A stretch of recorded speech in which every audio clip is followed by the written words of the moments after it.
Okay, so let's review the Manage Stakeholder Engagement process of the 6th edition of the PMBOK from the Crowd Training and PM City. Well, obviously we need this one because it really is about managing the needs and expectations of all the stakeholders, not selling it too high, not BSing or selling yourself too low and not delivering upon it, or, not meeting what we said we would in fact meet. All right, so starting with the inputs, then we need to set expectations and manage those expectations. And so we need to know what are the plans for these. And so I start with our project management plan, and I like to draw it as a big file folder, as you know, in all these reviews.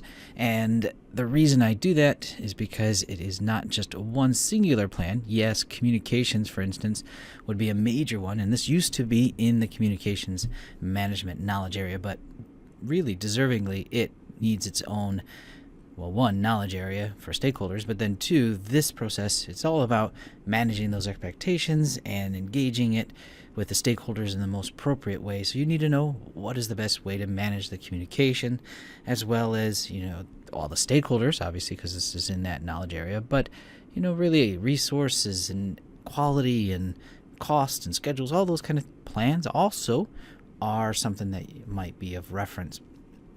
Also, as an input would be various different project documents.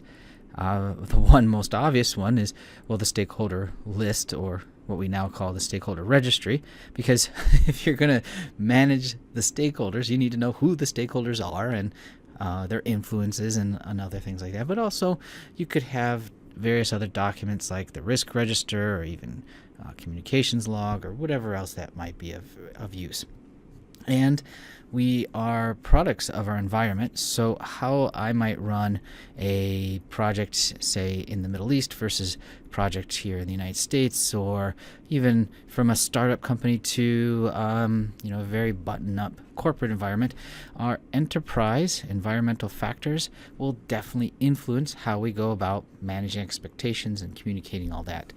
That we're going to get to. And then there might be some templates and guidelines and procedures and policies, organizational process assets. I'm going to draw just a big binder here that could be filled with templates, or what I mean by templates could be even an email template that you send this out when you're trying to do this or that, or trying to, maybe it's a dashboard that we all use that shows ways that we're giving out the expectations of how we're moving forward, or minimizing the resistance, or answering the resistance from stakeholders. So lots of different ways that, or these are the inputs and how we manage our stakeholder expectations. And then now let's look at the tools and techniques.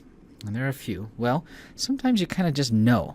Maybe it's because you've worked with these ones. I'll kind of show this guy thinking.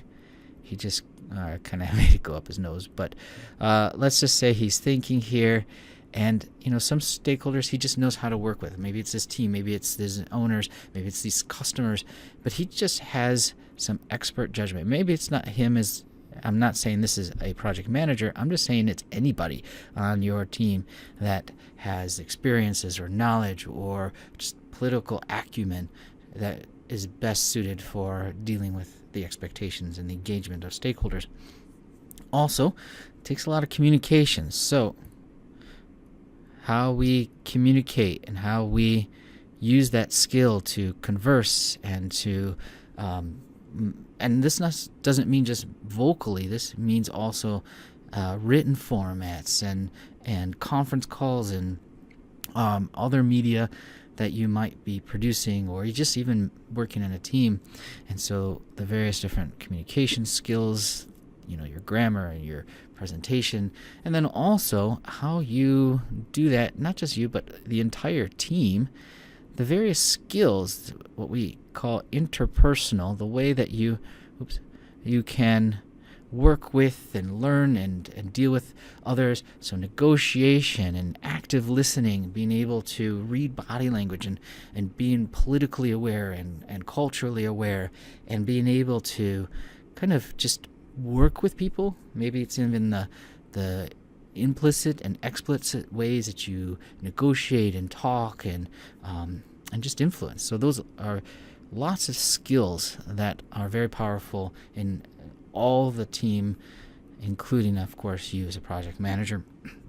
And then sometimes to set the expectations and how we engage with each other, you might want to set ground rules. So I'll show this little plant with some roots, and it's starting to grow.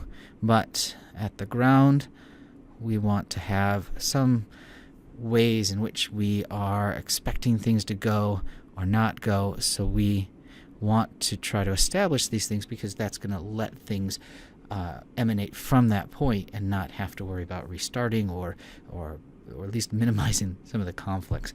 And how you do this and how you talk it over, you're going to probably have to have conversations and meetings and planning. Well, I mean, obviously there's plans, but you're doing these things and talking about them, how to best perform the actions. So you are going to have formal, informal conversations, meetings, etc. That's going to help you manage the expectation. Even if you're my stakeholder and I'm talking to you directly, maybe it's over a cup of coffee or something, that is also constituting a meeting. All right, those are the tools and techniques. So finally, let's wrap up with the outputs. Well, sometimes we're finding that what we're doing and how we're doing it and the expectations that have been met are actually not being met, and we need to go around and make some changes. So one output could be a change request, because we just have a different way or we think there's a better way to do this. Additionally, we might update the plans, maybe because we're doing things in the plans or not doing the things in the plans, so that and the various other plans in our project management plan. Oh, my scale is all off here. But our project management plan is going to be updated, and that also includes the various other documents that we are referencing and using are also going to be updated. So pretty much that's it. A lot of it just comes by what you see happening and the ways that you are making it happen, or in some cases not happening. But that is the review of the Manage Stakeholder Engagement from thecrowdtraining.com.